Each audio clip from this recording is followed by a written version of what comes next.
الحمد لله نحمده ونستعينه ونستغفره ونؤمن به ونتوكل عليه ونعوذ بالله من شرور أنفسنا ومن سيئات أعمالنا من يهده الله فلا مضل له ومن يضلله فلا هادي له ونشهد أن لا إله إلا الله وحده لا شريك له ونشهد أن سيدنا ومولانا محمدا عبده ورسوله وسلم تسليما كثيرا أما بعد فأعوذ بالله من الشيطان الرجيم بسم الله الرحمن الرحيم قل هل يستوي الذين يعلمون والذين لا يعلمون وقال رسول الله صلى الله عليه وسلم من سلك طريقا يلتمس فيه علما سهل الله له به طريقا إلى الجنة أو كما قال رسول الله صلى الله عليه وسلم. ایک یہ جہاں ایک وہ جہاں، دونوں جہاں کے درمیان بس فاصلہ ایک سانس کا، جو چل رہی ہے تو یہ جہاں، جو رک گئی تو وہ جہاں. معزز سامعین کرام، حاضرین محفل، اللہ جل شانہ کی طرف سے ہمیں اور آپ کو اس دنیا میں جینے کے لیے جو زندگی ملی ہے وہ انتہائی زیادہ محدود اور حد درجہ مختصر ہے. اتنی محدود اور اتنی مختصر ہے کہ اس کی اذان بھی ہو چکی ہے اور اقامت و تکبیر بھی کہی جا چکی ہے. بس امام کا ہاتھ اٹھا کر کے اللہ اکبر کہنا باقی. ہم اور آپ جب پیدا ہوئے تھے تو ہمارے ایک کان میں اذان دینے والے نے اذان دی تھی، دوسرے کان میں اقامت و تکبیر کہی گئی تھی. سوال تو یہ ہے کہ معمول تو یہ ہوتا ہے کہ جب اذان اور اقامت کہی جاتی ہے تو نماز بھی پڑھی جاتی ہے. ہم پیدا ہوئے تھے تو اذان اور اقامت تو کہی گئی، نماز کب پڑھی جائے گی؟ تو اس کا جواب یہ ہے کہ جب ہم آپ آنکھ بند کریں گے اور اس دنیا سے رخصت ہو کر کے دوسری دنیا میں جائیں گے اور جنازے کی جو نماز پڑھی جائے گی وہ جنازے کی نماز اس اذان اور اقامت کی نماز ہوگی. غور کرنے کی بات یہ ہے کہ اذان اور جماعت میں تو کسی قدر فاصلہ ہوتا ہے، کہیں 15 منٹ کا فاصلہ ہوتا ہے، کہیں آدھا گھنٹہ کا فاصلہ ہوتا ہے، لیکن تکبیر میں اور جماعت میں کسی قسم کا کوئی فاصلہ نہیں ہوتا. اذان ہی نہیں، ہماری زندگی کی تکبیر بھی کہی جا چکی ہے، بس امام کا ہاتھ اٹھا کر کے اللہ اکبر کہنا باقی ہے. یہ اسلام نے ہمیں تعلیم دی ہے کہ ایک دنیا میں جب مسلمان آئے تو وہ یہ نہ سمجھے کہ اس کی زندگی بہت لمبی ہے، اسے یہاں بہت سارے برسوں تک جینا ہے، اس لیے وہ بے اعتنائی کے ساتھ، بے توجہی کے ساتھ، غفلت کے ساتھ زندگی نہ گزارے، بلکہ وہ یہ سمجھے کہ وقت بہت کم ہے، ٹائم بہت مختصر ہے، کام سے بہت زیادہ کرنا ہے، اس لیے اسے پوری طور پر بیدار رہنا چاہیے. اسلام نے اس کے ذریعے ہم کو یہ تعلیم دی. میرے بھائیوں، پچھلی امت میں لوگ بہت لمبی لمبی عمر پاتے تھے. سیدنا حضرت نوح علیہ الصلاۃ والتسلیم کے بارے میں آتا ہے وَلَقَدْ أَرْسَلْنَا نُوحًا إِلَىٰ قَوْمِهِ فَلَبِثَ فِيهِمْ أَلْفَ سَنَةٍ إِلَّا 50 عَامًا.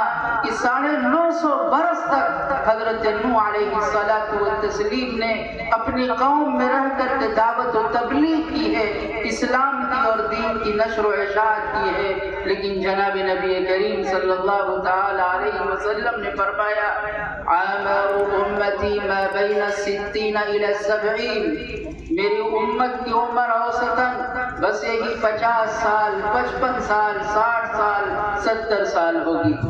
چنانچہ ہمارے درمیان اگر کوئی 90 سال کی عمر کو پہنچ جاتا ہے یا 100 سال کو چھونے والا ہوتا ہے تو جگہ جگہ پر اس کا تذکرہ ہوتا ہے اور یہ کہا جاتا ہے کہ فلاں آدمی کی عمر یا فلاں عورت کی عمر اس وقت سب سے زیادہ ہے، جبکہ عرض کیا گیا لوگ 2-2 ہزار سال جیتے تھے، لیکن جناب نبی کریم صلی اللہ تعالی علیہ وسلم نے فرمایا میری امت کی عمر کا اوسط بس یہی ہوگا۔ چنانچہ آپ دیکھتے ہوں گے دنیا کے اندر کہ جو لوگ آج کل مر رہے ہیں پتہ چلا 60 سال کے تھے، 65 سال کے تھے، 68 سال کے تھے، 70 سال کے تھے، 72 سال کے تھے۔ بہت کم ایسے لوگ ہوتے ہیں جنہیں 100 سال کی زندگی نصیب ہوتی ہے۔ میرے بھائیوں، ویسے بھی کسی کو کتنی بھی زندگی لمبی دے دی جائے، جب مرنے کا وقت آتا ہے تو آدمی کو اپنی زندگی بہت مختصر معلوم ہوتی ہے۔ حضرت نوح علیہ الصلاۃ والتسلیم سے پوچھا گیا کہ حضرت والا آپ کو اتنی لمبی عمر لگی، اتنی لمبی عمر آپ کو ملی، آپ نے اس کے تعلق سے کیسا محسوس کیا؟ حضرت نے فرمایا مجھے تو ایسا لگا دخلت من باب وخرجت من باب آخر، مجھے تو ایسا لگا کہ میں ایک دروازے سے داخل ہوا اور پچھلے والے دروازے سے نکل آیا، مجھے دنیا کے اندر قیام کا اور پڑاؤ کا کسی قسم کا کوئی موقع نہیں ملا۔ میرے بھائیوں، اس دنیا میں آنے کی کوئی ترتیب ہوتی ہے، پہلے دادا آتے ہیں، پھر باپ آتا ہے، پھر بیٹا آتا ہے، پھر پوتا آتا ہے، پھر پڑپوتے کی باری آتی ہے، لیکن آپ یہ یقین رکھیے کہ اللہ جل شانہ نے دنیا میں بھیجنے کی تو ترتیب رکھی ہے، لیکن دنیا سے واپس بلانے کی اللہ جل شانہ نے کوئی ترتیب نہیں رکھی ہے۔ کیا ہم نہیں دیکھتے کہ بچے کا ہمارے سامنے انتقال ہوتا ہے؟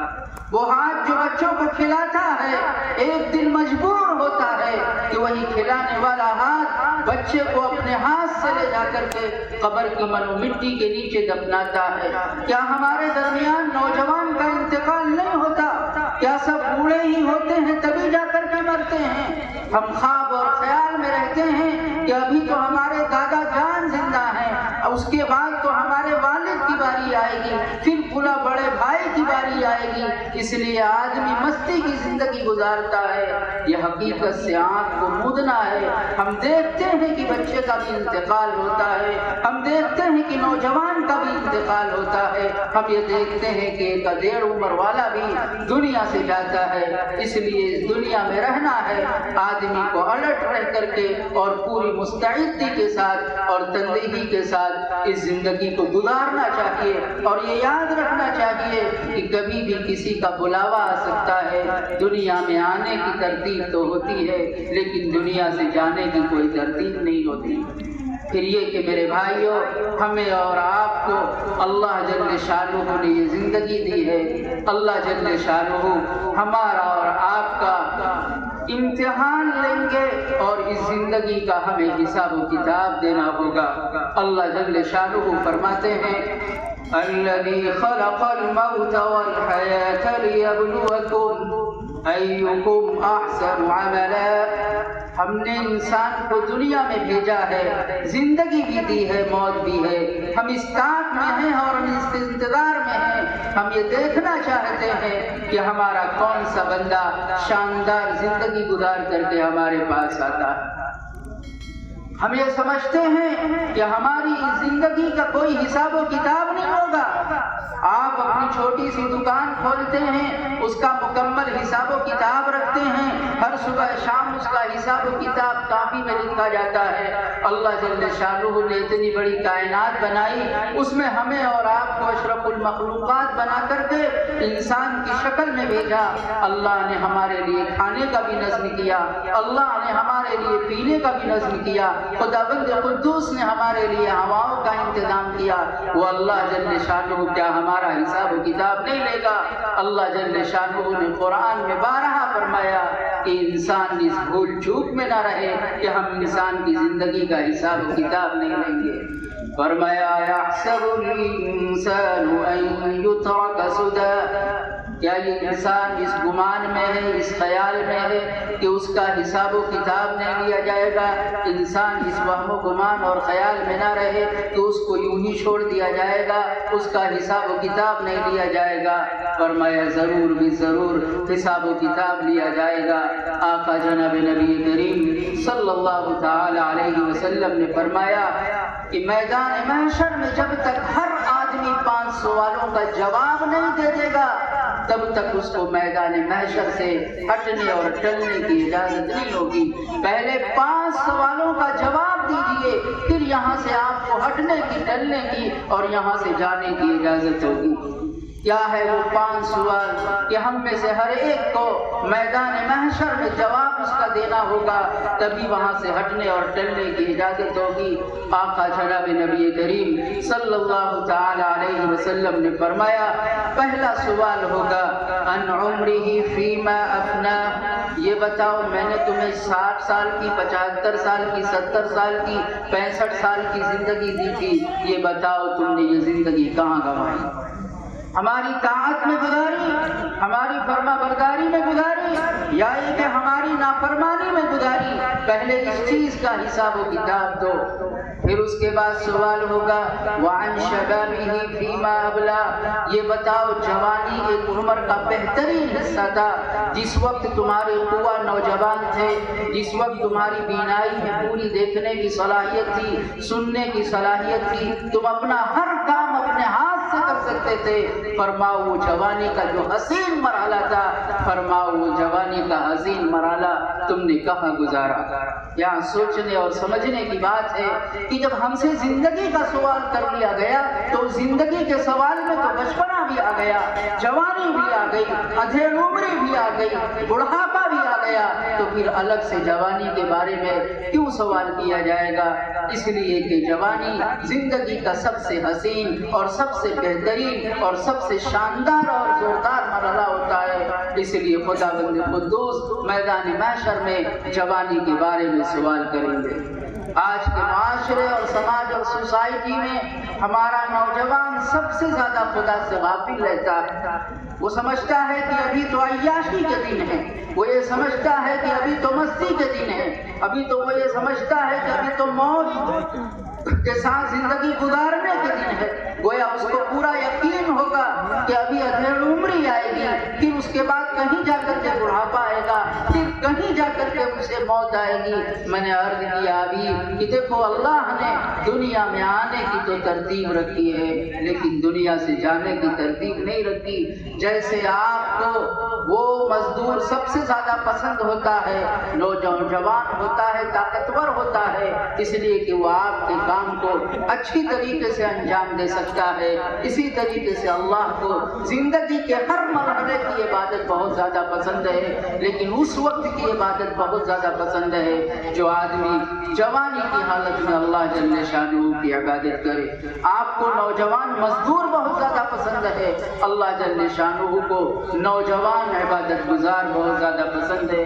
اس لیے حدیث میں آتا ہے کہ کل قیامت کا منظر ہوگا، میدان محشر بپا اور برپا ہوگا، یہ سورج جو کتنی دور ہے لیکن اس کے باوجود اس کی تمازت اور گرمی سے ہم لوگ کتنا پریشان رہتے ہیں۔ آقا جناب نبی کریم صلی اللہ تعالی علیہ وسلم نے فرمایا کہ یہ 1.25 نیزے کے فاصلے پر آ جائے گا۔ سوچئے، تصور کیجیے، ذرا خیال کیجیے، اس وقت پیاس سے اور پسینے سے لوگوں کو کتنا برا حال ہوگا۔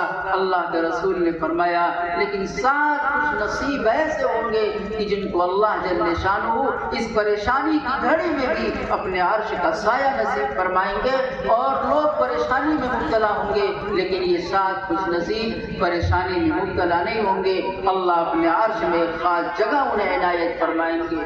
کون ہے وہ 7 لوگ؟ آپ دل کے کانوں سے سنیے اور موقع ہے اس پر عمل کرنے کی کوشش کیجیے اور اپنے آپ کو بھی ان 7 سعادت مندوں میں، خوش نصیبوں میں اپنے آپ کو شامل فرمانے کی کوشش کیجیے۔ پہلے نمبر آپ نے ارشاد فرمایا الامام العادل، جس آدمی کو 2 لوگوں کے درمیان یا چند لوگوں کے درمیان منصف بنایا گیا، انصاف کرنے والا بنایا گیا، اور اس نے چہرہ دیکھ کر کے فیصلہ نہیں کیا، اقربا پروری نہیں کی، اعزہ پروری پروری نہیں کی بلکہ دودھ کا دودھ اور پانی کا پانی الگ کیا۔ فرمایا جس آدمی کو انصاف کرنے کا موقع ملا اور اس نے صرف انصاف کی بنیاد پر فیصلہ کیا، اللہ کے عرش میں سایہ پائے گا۔ فرض کیجئے ایک آدمی کو گاؤں کا پردھان بنا دیا گیا، اب اس کی ذمہ داری ہوتی ہے کہ لوگوں کے درمیان انصاف کرے۔ لوگ اس کے پاس معاملہ لے کر کے پہنچے، اس نے اپنا مستقبل ووٹ وغیرہ نہیں دیکھا بلکہ انصاف کی ترازو سے فیصلہ کیا۔ فرمایا یہ آدمی عرش کا سایہ پائے گا۔ حضور کے زمانے میں ایک واقعہ پیش آیا کہ ایک عورت تھی، قبیلہ ازد سے تعلق رکھتی تھی، فاطمہ ازدیہ کہلاتی تھی، اس نے چوری کر لی۔ آپ جانتے ہیں چوری کی اسلام میں سزا کیا ہے؟ جو چوری کرے گا اور اس کی مقدار ہوگی 10 درہم سے زیادہ تو اس کا ہاتھ کاٹ لیا جائے گا۔ چنانچہ فیصلہ یہ ہو گیا کہ اس عورت کا ہاتھ کاٹا جائے گا۔ جناب نبی کریم صلی اللہ تعالی علیہ وسلم کے ایک چہیتے تھے حضرت زید بن حارثہ، لوگوں نے سفارشی کے طور پر حضرت کو کھڑا کر دیا کہ جائیے حضرت سے آپ سفارش کر دیجئے کہ یہ حد اور سزا نافذ نہ کریں بلکہ کچھ دیت لے لیں، کچھ رقم لے لیں۔ ہاتھ کٹا ہوا لوگ دیکھیں گے تو اپنی پرانی بے عزتی یاد آئے گی۔ حضرت زید بن حارثہ جناب نبی کریم صلی اللہ تعالی علیہ وسلم کی خدمت میں پہنچ گئے اور انہوں نے سفارش کرنی شروع کی تھی کہ جناب نبی کریم صلی اللہ تعالی علیہ وسلم کا رخ انور مارے غصے کے لال پیلا ہو گیا اور آپ نے فرمایا اتشفع فی حد من حدود اللہ کی حد اور سزاؤں کے سلسلے میں اے زید بن حارثہ تم سفارش کرنے کے لیے چلے آئے؟ آپ نے اس وقت ایک انصاف کا جملہ بولا تھا، وہ ہر عدالت کے دروازے پر لکھا ہوا ہونا چاہیے۔ آپ نے فرمایا تھا واللہ لو سرقت فاطمہ بنت محمد لقطعت یدها، فرمایا دیکھو یہ تو فاطمہ ازدیہ نے چوری کی ہے، میری لاڈلی بیٹی فاطمہ جو سب سے زیادہ مجھے محبوب ہے، میری لخت جگر ہے، میرے دل کا ٹکڑا ہے، میری نور نظر ہے، خدا نخواستہ اگر فاطمہ ازدیہ کے بجائے فاطمہ بنت محمد نے چوری کی ہوتی تب بھی میں اس کا ہاتھ کاٹنے میں دریغ نہیں کرتا۔ اگر آدمی اس طرح کا انصاف کرے گا تو اللہ عرش کا سایہ دیں گے۔ دوسرے آپ نے فرمایا تھا شاب نشأ فی عبادت اللہ، وہ نوجوان کہ جس نے عیاری میں موج مستی میں ادھر ادھر چوپالوں میں بازاروں اور مارکیٹوں میں اپنی نوجوانی نہیں گزاری بلکہ اللہ کی طاعت اور فرما برداری میں اس نے زندگی گزاری، اللہ اس کو بھی عرش کا سایہ نصیب فرمائیں گے۔ فرمایا رجل قلبہ معلق بالمساجد، وہ آدمی جس کا دل ہمیشہ مسجد میں ہی اٹکا رہتا ہے، فجر کی نماز پڑھ لی، فکر ہے کہ ظہر کی نماز بھی جماعت کے ساتھ امام کے پیچھے پڑھنی ہے، ظہر کی نماز بھی پڑھ لی، اب عصر کی نماز کی بھی فکر ہے کہ دنیا کے ہر کام کریں گے لیکن یہ ہے کہ نماز مسجد میں جماعت کے ساتھ پڑھنی ہے۔ فرمایا جس شخص کو نماز سے اس طرح کا لگاؤ ہو، مسجد سے اس طریقے کا لگاؤ اور دلچسپی ہو، کل قیامت کے دن ایسی پریشانی کے حال میں عرش کا سایہ پائے گا۔ فرمایا رجلان تحابا فی اللہ اجتمع علیہ وتفرق علیہ، اللہ کے نام پر کسی سے محبت کی جائے اور اللہ کے نام سے کسی سے تعلق توڑا جائے اور جوڑا جائے، فرمایا ایسے لوگوں کو بھی اللہ اپنے عرش کا سایہ نصیب فرمائیں گے۔ اسی طرح فرمایا رجل دعته امرأة ذات منصب وجمال فقال انی اخاف اللہ، ایک آدمی کو کسی حسین و جمیل عورت نے زناکاری کی بدکاری کی دعوت دی، رات کا اندھیرا تھا، کوئی دیکھنے والی آنکھ نہیں تھی، کوئی آگے بڑھنے والا پیر نہیں تھا، کوئی پکڑنے والا ہاتھ نہیں تھا، بھرپور چانس اور موقع تھا کہ آدمی اپنی خواہش کی آگ بجھا سکتا تھا، لیکن اس وقت اسے یاد آیا کہ کوئی دیکھے یا نہ دیکھے اللہ جل شانہ دیکھ رہا ہے اور وہ یہ کہہ کر کے قدم کھینچ لے کہ مجھے اللہ جل شانہ سے ڈر لگ رہا ہے۔ فرمایا اللہ ایسے آدمی کو بھی عرش کا سایہ نصیب فرمائیں گے۔ رجل تصدق بصدقة فأخفاها حتى لا تعلم شماله ما تنفق يمينه، ایک آدمی اللہ کے راستے میں پیسہ دیتا